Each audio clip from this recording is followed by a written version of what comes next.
Hi, today we're going to read Chapter 7 of A Day of Rest by Edna Creekmore Carmen. But before that, I wanted to show you a photograph of the real corner store and gas station that my granddad operated. Now that was taken in the 1930s, and a few years after this was taken, an addition, a bigger building was made for the store. And this is a picture I took of the inside of that bigger building just a few years ago. You can see horse harnesses hung on pegs and a variety of tools. And if you turned around and look at the other direction, you would see kitchen utensils and canned goods and all kinds of things. The building is still there, and the store was opened until the death of its current owner just a couple of years ago. So we're ready for a day of rest. Chapter 7. I'll show you the picture in the book of the store too. It's a little bit different.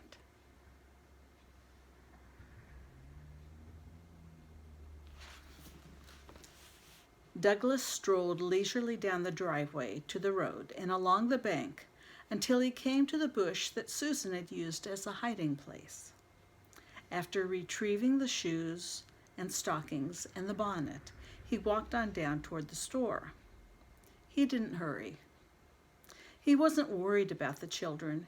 He was sure they were safe at the schoolhouse. But he would wait until they came home and walk back with them. That would please Aunt Mary and give him a chance to talk with them about responsibility. A shot rang out as Doug walked beside Zach Morgan's field.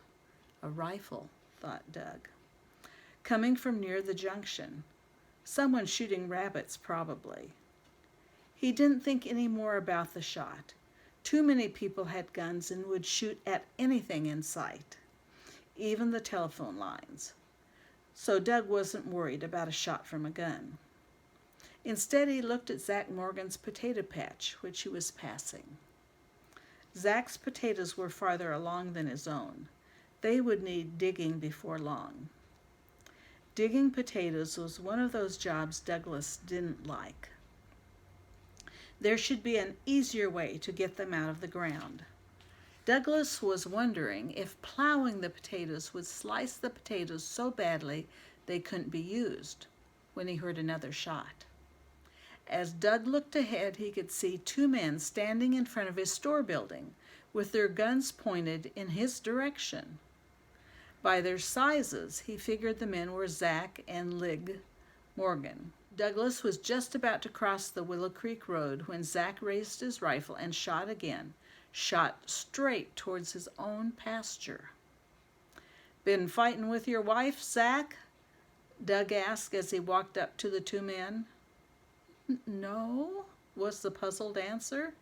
"Thought maybe you were and decided to take it out on her cow," Doug said as he turned and pointed at the cow grazing in the meadow.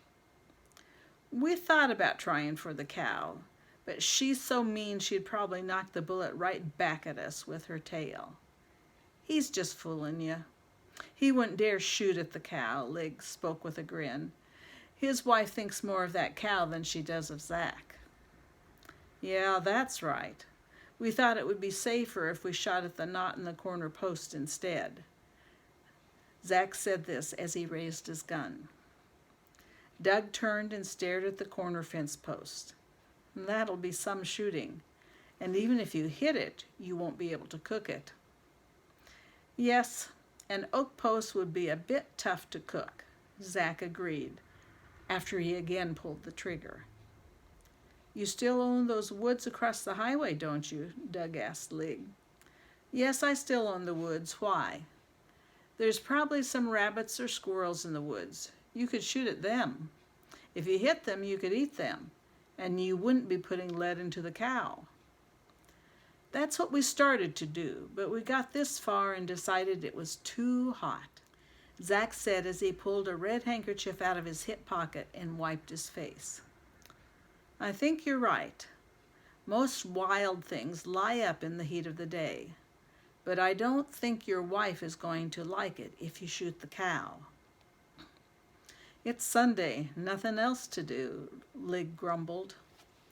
How's everything at home? Doug put his foot up on the step. Fine, Lig responded at once. Zach frowned. Hurt my back digging coal. Thought I'd lay off for a while. That's too bad, Douglas sympathized. You'll be needing to dig your potatoes soon. I noticed that the vines were dying when I passed your house.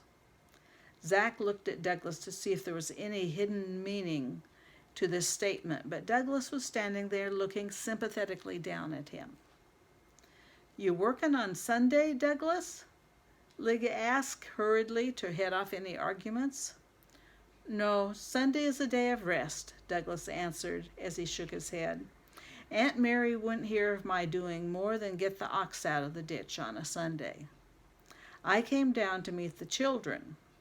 Bert took Susan to the singing, and Aunt Mary is worried that he won't know the way home. She wouldn't rest until I came down to check up on them. Women are like that. If they don't have something to worry about, they make up something. Yeah, that's about right, Douglas agreed. How much longer do you think the singing will last? Well, they've been going at it ever since 10:30 this morning, and it's now after 4. Surely they will get tired before long, Zach replied as he moved his legs and groaned a bit. It's that late? Douglas exclaimed in surprise as he pulled out his watch. You're right. I must have taken a longer nap than I thought. The children should be coming along soon. Susan won't be able to sit still much longer. He moved out and looked down the road toward the school. Here comes a truck. The rest of the people should be coming along soon. Doug stood at the side of the road and watched as an old truck with 3 men in the cab slowly came toward him.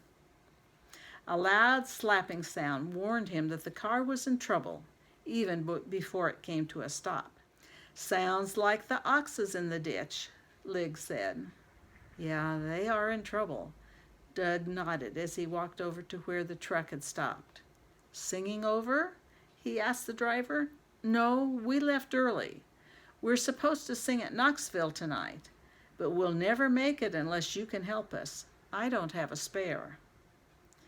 Doug stepped back and studied the flat tire. He didn't think he could mend it. After being driven on from the school, both the inner tube and the tire would be cut to ribbons. Better to use a new tube and one of the discarded casings lying back of the store.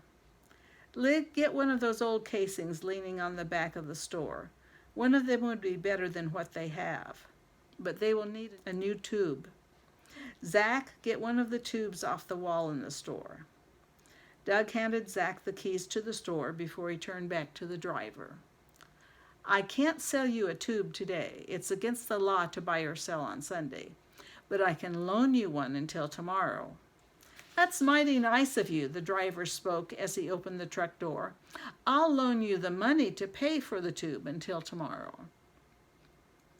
As Zach and Lig placed the tube in the casing and blew it up, the driver and his passengers removed the old tire.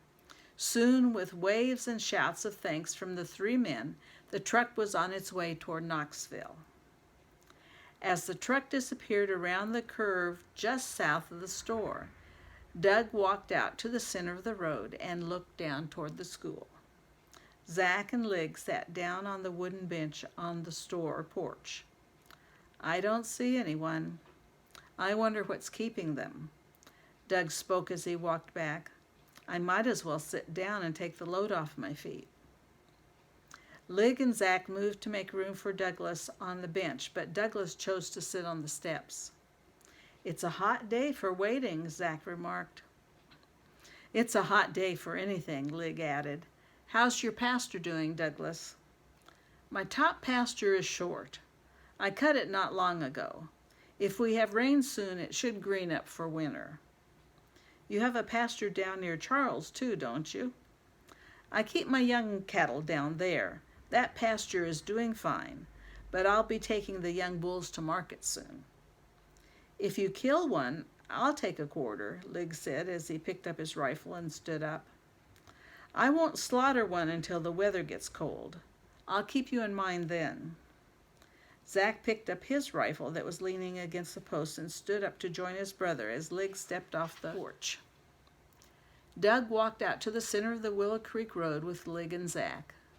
As Doug paused to look up the road toward the school, the other two men stopped. Don't see anybody, Zack said. You might as well come up to my house and wait. Thanks, but I'll wait here for Susan and Bert. They should be coming along any time now. They should be, both Zack and Lig agreed. Well, come over and see me sometime, Lig added as the two men walked across the road. I will, Doug responded. Come and see me. Carrying their guns over their shoulders, the two men strolled along the top of the bank toward Zack's house. Doug watched until the two men were out of sight and then turned and looked down the Willow Creek Road. What could be keeping Susan and Bert? He asked. And that's the end of chapter 7.